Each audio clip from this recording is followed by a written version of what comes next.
Welcome to the Vortex of Gemini, a portal of in-depth curiosity and endless possibilities. In each episode, I take you through a tunnel of emotions, sensations, and information. And in this tunnel, my intention is that not only our intellect, but all of our energy bodies are open to what we experience here.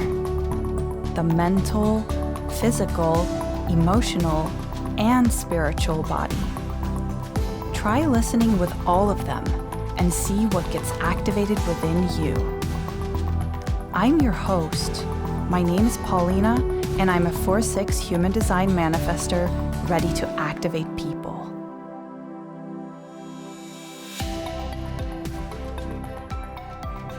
Hi, dear listeners. Welcome to today's Vortex, where I plan to take you through the tunnel of the topic of astrology. And I want to say that I actually dedicate this episode to any curious skeptic out there. And I hope that you will listen with an open mind, open heart.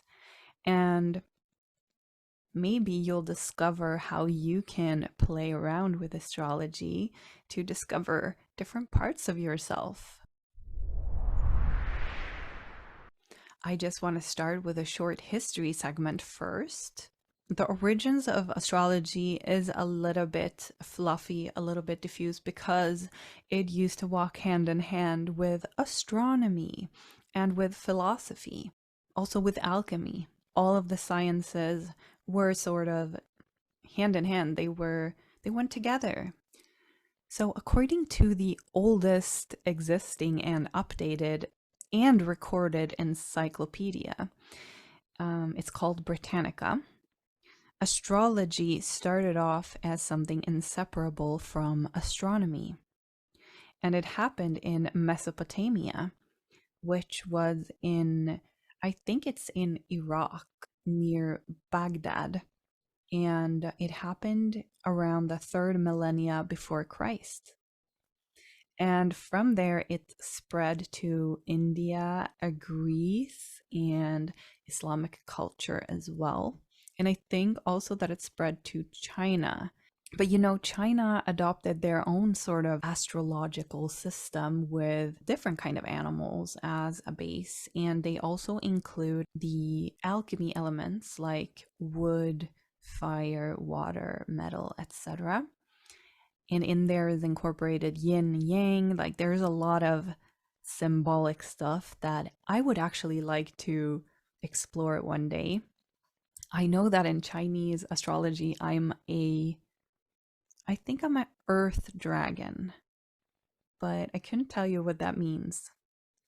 Once I actually received a book from our family friends when I was a kid, and it was a book about Chinese astrology, and I hope I still have that book somewhere. Maybe I can read it to you one day.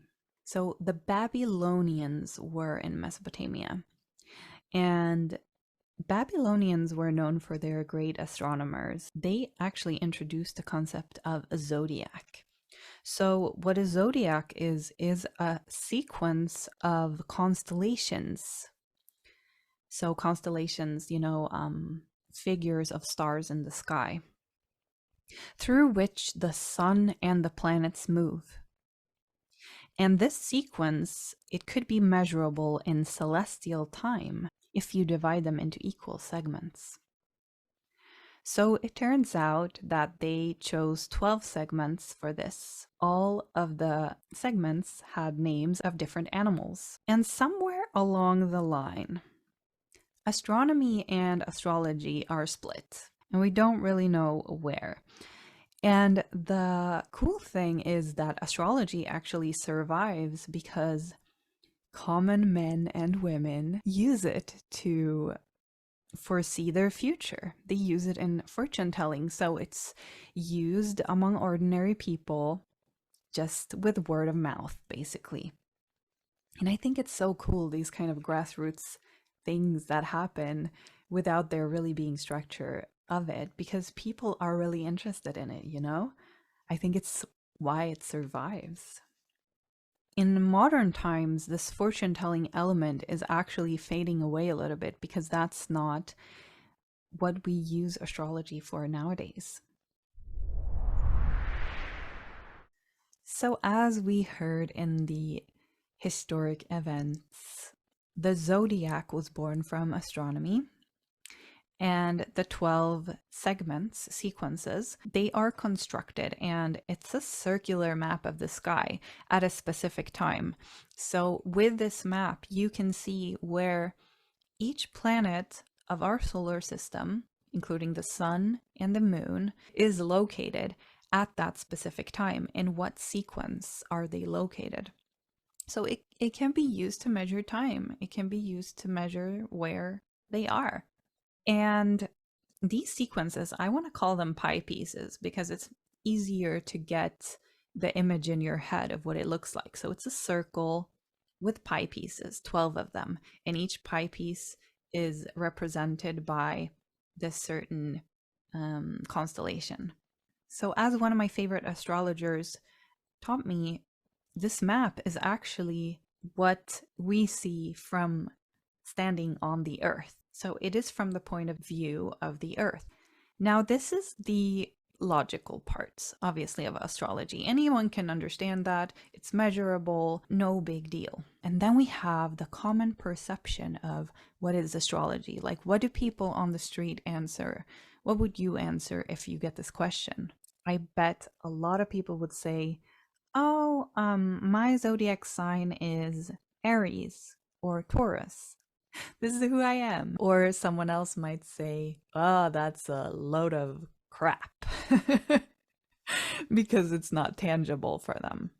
And I'm here to tell you that astrology is so much more than this zodiac sign that you have been assigned at birth.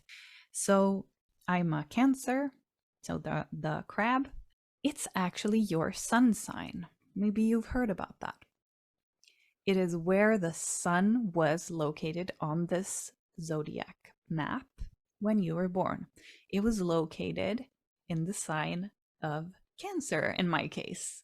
As you can imagine, that is one part of the puzzle, which is my personal horoscope or zodiac. So you will also see in this map where the moon was located, where Mercury was located when you were born, Mars, Venus, Uranus.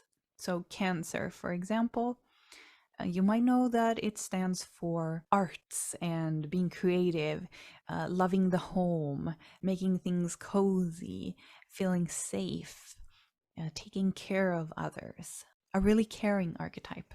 Also, the planets have these kind of symbolic meanings. So the sun is your general personality. I see it as a mat or carpet or rug of your general person. And for some, this general person is really strong and you can really see that in them. For some, it's a little bit in the background because there are other planets or things in your zodiac that are taking up more space and it shows more in the external world. So I will go through, just for fun, all the planets so that you can get an understanding of what they stand for and that they are also a part of your chart in some way.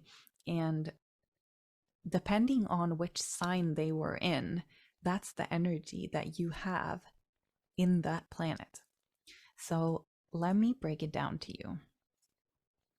So the sun is the general personality, and it also stands for the self and the self-awareness.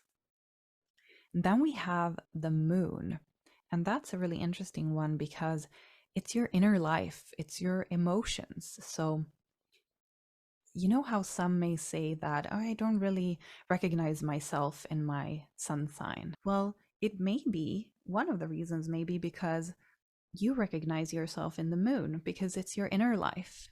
It's the things you feel constantly. It's very close to you. And it may also be that the outside world don't see that in you because it's within you. So that might be a reason. Then we have Mercury, and that is a planet of, for example, how you express yourself. It doesn't have to mean speaking, it can be body language, it can be any kind of expression or how you communicate. Also, how you take in information, how your mind works. I have a lot of Mercury influences in my chart, so I'm very mentally focused. Venus, I think a lot of people know the meaning behind Venus because you've heard it from Greek mythology, you know?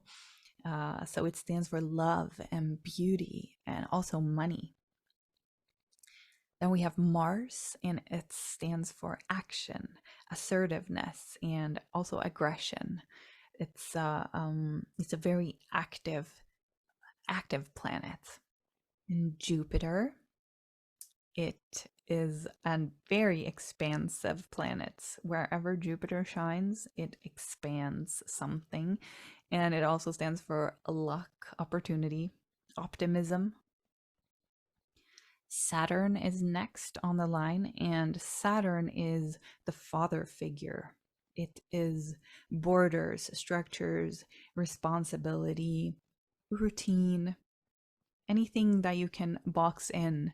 And it might sound boring, but you know, sometimes we really need that kind of energy. So I don't like that Saturn has such a bad rep. I think we can all learn something from Saturn. Uranus is a little bit of a out there planet. It's the planet of individuality and revolution and shaking things up. So it's a very exciting planet. Neptune is more of a fluffy vibe to it. It stands for intuition, healing, the dream world, the realms we cannot see or touch. So it's very hard to grasp. And then we have the final one, and it's Pluto. And I mean, Pluto, I don't even know if it counts as a planet anymore, but it's included in astrology. And Pluto is the planet of transformation. And boy, do we transform in our lives. Pluto is also one of the planets that dominate my chart. So I have a lot of transformative energy going on in my life. I can see that in things that has happened in my life and things I go through in my inner life. So there are more things in the map that you can see, but I want to mention one more important one. It's not a planet. It's called the ascendant or the rising sign. And I'm just going to read, according to this one page, what it says about the ascendant. It is the sign of the zodiac rising in the east when someone is born. Why I want to mention this, you'll understand soon. Because now I really want to go into how can you use astrology? What can you do with it? What can you do with this piece of information? What you would do is you would go to any astro calculator. You need your exact birth time. And why you need it is because I think it's the ascendant and the moon, they move so quickly through the signs that it might change. I think even the moon changes every 2 minutes or something like that. So make sure you have the exact birth time, birth date, and place. Put it into an astro calculator and then generate your chart, and you will see this map that I'm talking about.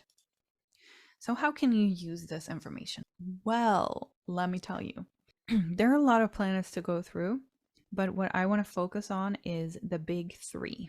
The big three are the sun, the moon, and the ascendant. These three, I think, is said to be the biggest part of your personality.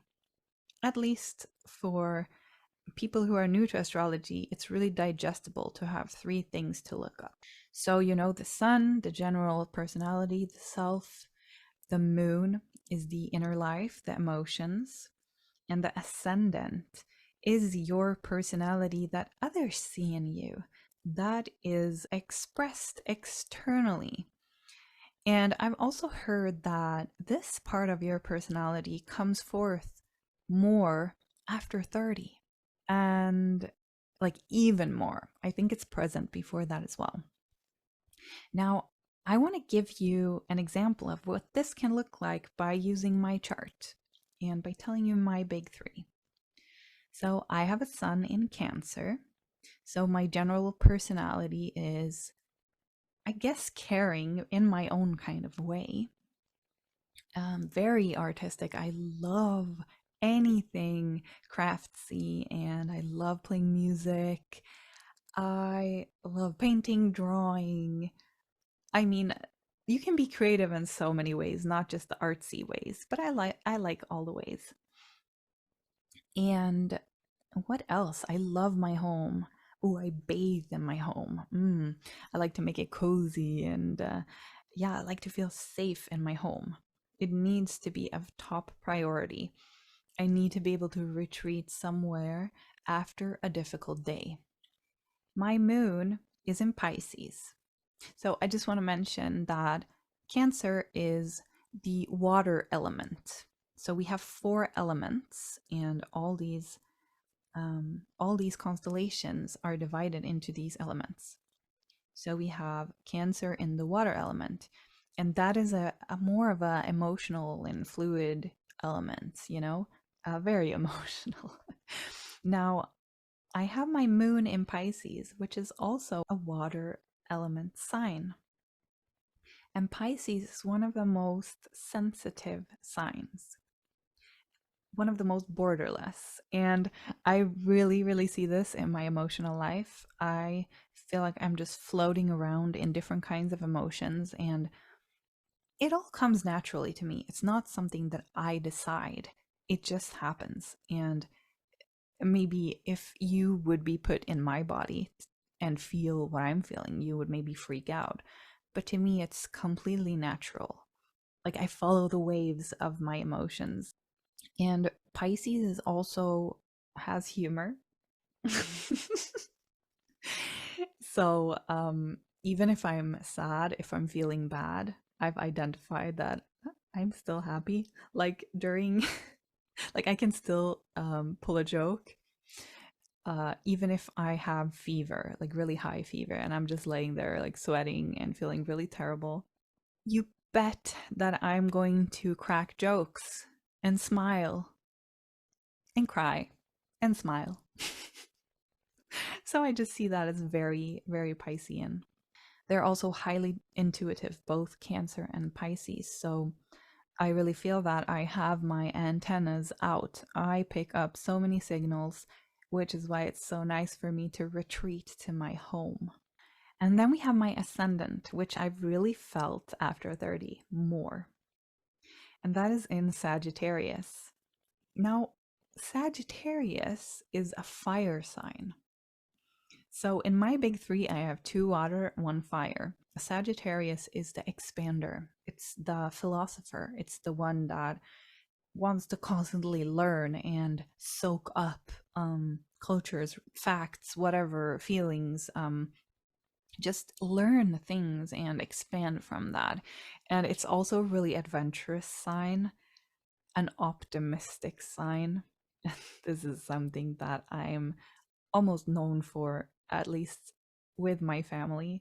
I'm really optimistic. So I really love that I'm starting to relate to this Sagittarius energy more. I've heard a lot of times that I'm an extrovert and that I'm so positive and that I'm so fearless and that I go for what I want. And that is how other people most of the times perceive me. They might feel some of my caring sides, maybe a little bit of snappiness as well, and that I'm hiding away like the Cancer, my Cancer sun does sometimes. But most of the times I hear this extroverted part of me. Like when I explain to people that I'm actually an introvert, they get really confused. Not everyone, but a lot of people get confused.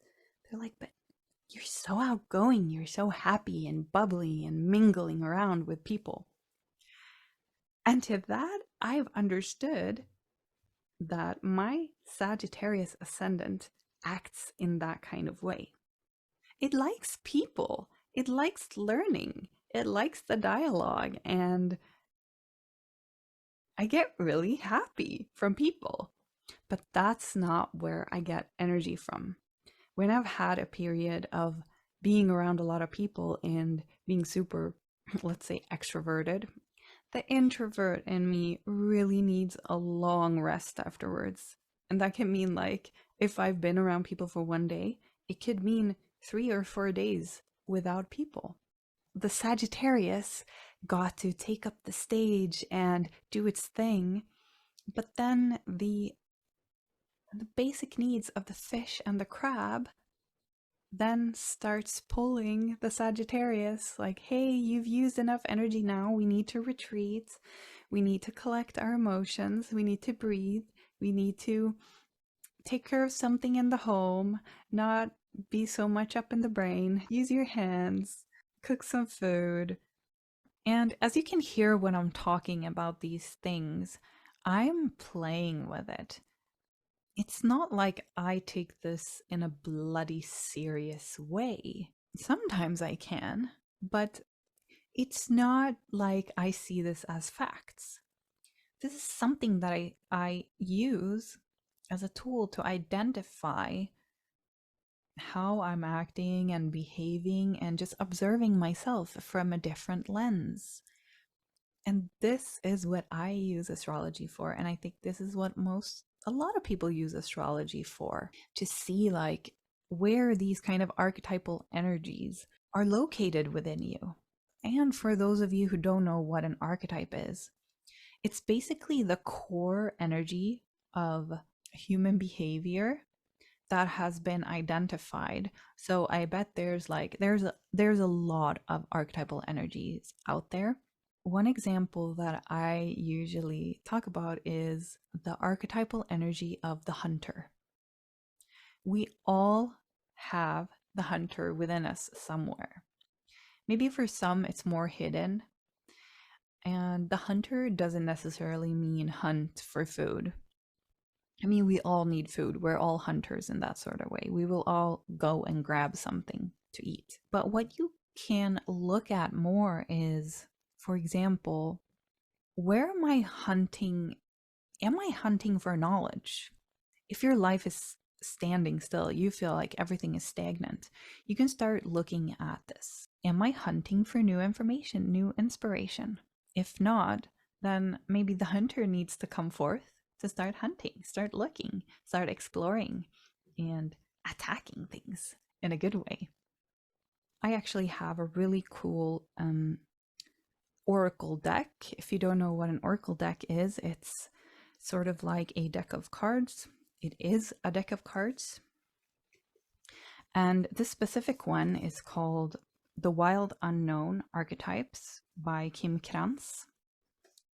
I think this deck contains 78 different archetypes that you can explore.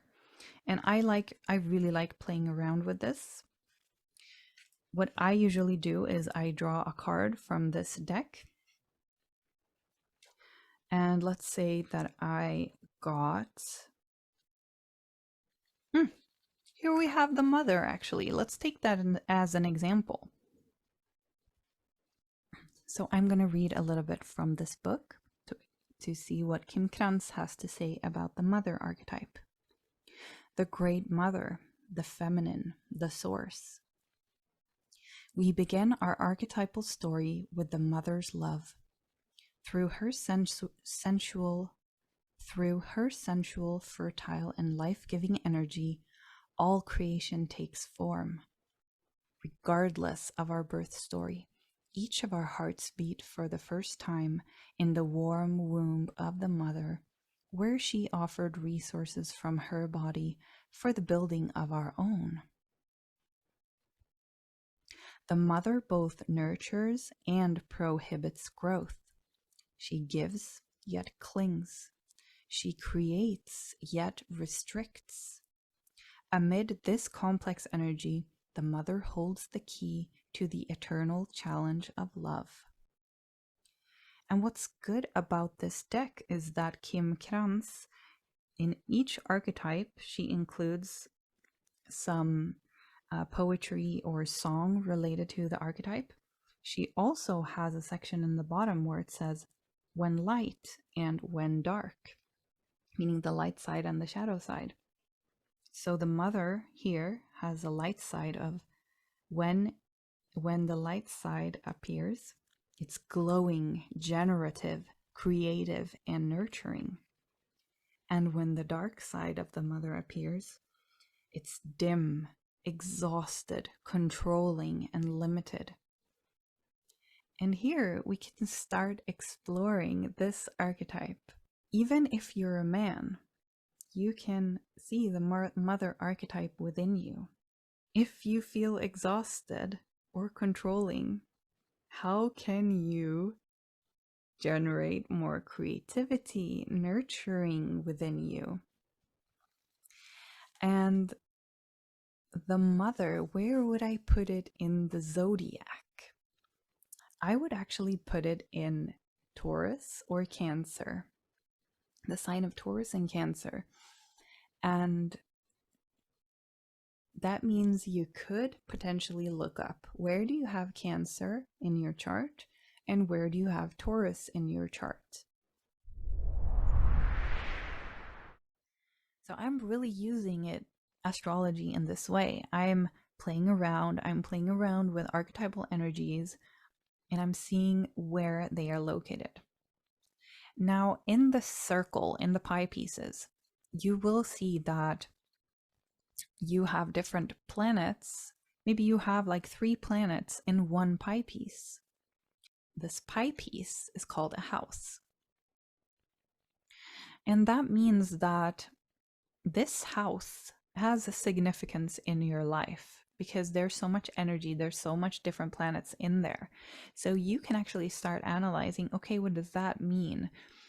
For example, I have 3 different aspects in my 3rd house. The 3rd house is a very mercurial house. It stands for communication, expressing yourself, short travels. And I have 3 planets here. I have my North Node, not going to talk about that in this episode. I have my moon, so my emotional life, and I have Mars. Now, what does that mean? They are all in the sign of Pisces in the 3rd house. You can actually start just using philosophy here. So you know that the moon stands for your emotional inner life, and Mars stands for action, how you take action, how you move forward. Pisces is one of the most sensitive, flowy, emotional, intuitive signs. So I have that in my moon. I already explained, like, yeah, I'm very sensitive in my emotions, but I use that as it's a strength in my life. It's where my intuition lies. But since I also have the planet of action in Pisces, that means that maybe I'm supposed to flow more in where I take action. I'm supposed to use my intuition to where I take action. Maybe rest a lot, maybe flow a lot. I like where this is going. And since we have that in the 3rd house of communication, it means in my world that I need to talk about my emotions a lot. I need to use my voice and express them out. And also, when I take action and when I'm thinking about taking action, I also need to use my voice to soundboard to others and maybe hear my own voice talking about it to know, like, is this the right thing for me? Then use my intuition. This is how I play around with it. So now I've talked about like self-development themes, like how can you discover yourself in your astrological chart? How can you go deeper in your personality? Like it's not all black and white. It's a matter of you going inward. And it's really nice that you can use it for self discovery. But what you can also do is look at anything that has a specific time, date, and place. So you could look at when a country was founded, the exact time, date, and place, and see what archetypal core energies are in the essence of the creation of this country. You can also look at launching a project at a certain time, date, and place. What would the core energy of the project have, or the business, and play around with it. I never intend to use these things as a black and white, this is facts and figures kind of system. This is all play. I think this is where we have lost ourselves a little bit. Adults, like, come on, where's the play? We are so serious in work life, getting the kids to school, da da da da. I think that we forget to play and just zone out and do something completely different. This could be one way. So I might have confused you a little bit now because I mentioned houses and I mentioned constellations and I mentioned planets. With all of this, I just want to show you that there is a playful way to go about in self discovery and observing yourself and learning. And it doesn't all have to be facts and figures, it can be fun as well. And then when you dive a little bit deeper, it can actually be quite interesting to start noticing patterns. And this is something that I find very fascinating. Like the patterns of when a certain planet has circulated the whole map and comes back to a certain place. I mean, you can track that. You can see, are there turbulent things happening when Uranus always hits this specific spot? What I've noticed, what I've tracked personally, is I've observed my immediate environment, and I've also heard this from astrologers, is that the big three that I mentioned, it's very common that within a family constellation, you will share one sign in one of the big three. For example, me and my partner. I'm a Cancer sun, he's a Cancer moon. And in this kind of combination, it means that he sort of just gets my general personality. He understands my needs in that way, and I understand his emotional needs. And I think that's really beautiful. And I really feel that that is what's happening. And then I have another example of a friend where in the couple, the guy is has a lot of Leo placements. He has a lot of fire energy. He's very bubbly, caring, and happy. Always wants everyone to have a good time together. So it's not only in his sun, but he has a lot of Leo energy going on. Now, his girlfriend, who's also my friend, has a Leo moon, and they both share a Virgo ascendant.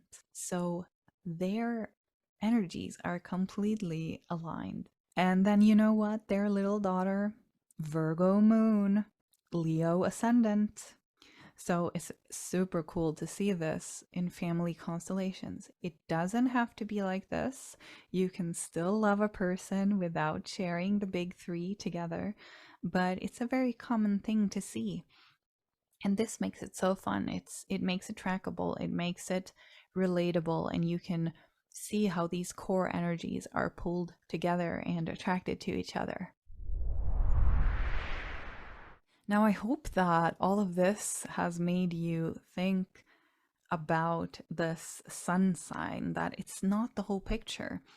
So now you can say, if someone asks, oh, what's your sign? What's your astro sign?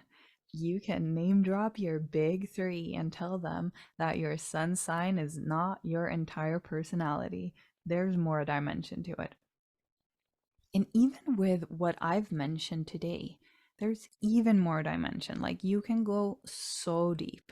I haven't even scratched the surface, and I've read and studied like on a hobby level for maybe 10 years, and I'm still on surface level things.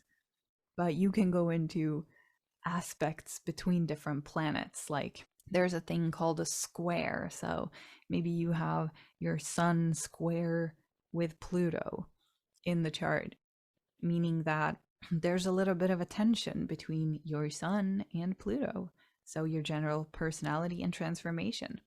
Maybe you're resisting transformation. Maybe it doesn't feel so good. I mean, it never feels good, but yeah, so you can go much, much deeper. But then it's really fun to take the help of an astrologer, book a session, and yeah, do a general reading. It's super interesting. Like, imagine this unknown person to you just takes your chart and starts talking about you. Then you can really determine, does this feel right or does this feel wrong? And most of the times, in my experience, like, they're talking about me. They're not talking about my dad. That would be a completely different story. I also want to point out that you really pick an astrologer that feels good for you. Don't just pick any random person. Anyone can become anything in this world. So I hope you pick someone that you really feel a connection to, and that maybe you can read up a little bit on the person. Maybe they have an Instagram page or a web page. See if that information resonates with you, and yeah, then go for it. It's a fun thing, and it's also a fun birthday present if you don't know what to give to someone. Give them a reading. I know that there's also written astro readings, so that's also a fun thing to do if you don't want to meet someone in person. So yeah, this was a little bit of an intro to astrology, because next week we actually have an astrologer on the podcast. And I mean, we're not only going to talk about astrology, we will go into philosophy and into completely other topics as well, because I mean, she's a really interesting person. But now at least you have a background. You have a little bit of an idea, I hope, to what is possible with astrology. I will put the link to astro.com in my show notes, and from there you can get your chart. That was it for today. A short one, but hopefully a good one. Until next time.